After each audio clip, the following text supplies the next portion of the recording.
I was just going back over about the Passover blessings. I was going to take up the Passover offering last week. If y'all wanted to give, I'm going to pray over that.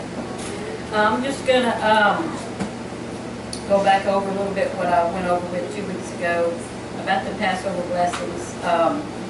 When you give the offering, you open the door for divine guidance, divine protection, divine provision, divine health, divine abundance, divine life, and divine birthright. John 10:10. You might know that? I have come to have life, have it more abundantly. 10:10 is, "The thief comes to only to steal and kill and destroy. I have come that they may have life and have it more abundantly." I'm going to talk about divine abundance. Divine means proceeding directly from God. No one else can take the credit. It comes straight from God. Abundance means you have all you need plus something to spare to give to others. There will be no need in your life, and you have more than you need to give to others.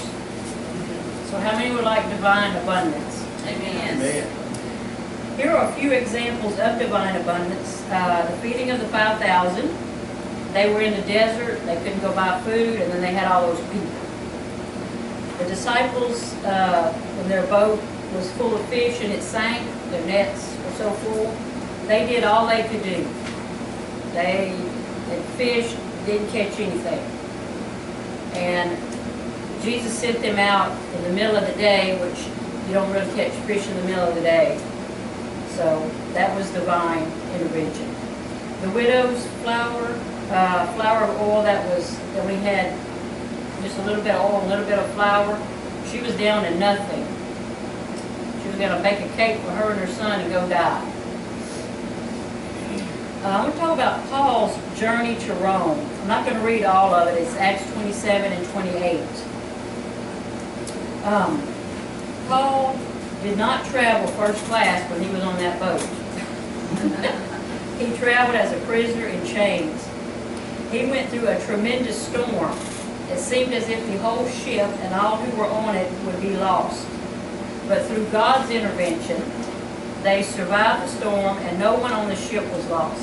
They arrived on the island and had what we would call a revival. People got saved.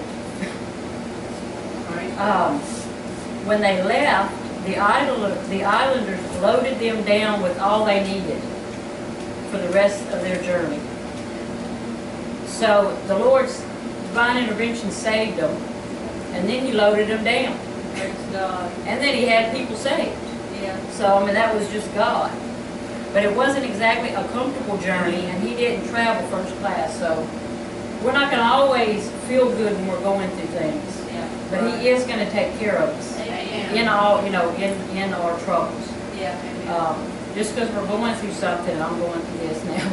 Just because you're going through something doesn't mean He's not there. Yeah. Right. And He will supply. Amen. We need to keep our eyes on Him.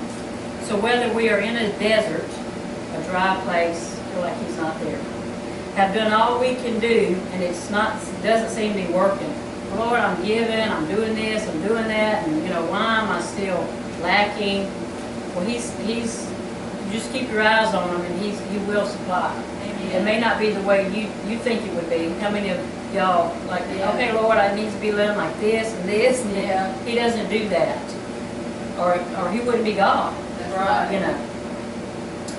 When you're down to nothing, how many of you been there? Your last $5, He's there. Or in a fierce storm. Let us keep our eyes on Jesus and expect divine intervention in all areas of our lives. Amen. Amen. Good word. We're ready to give.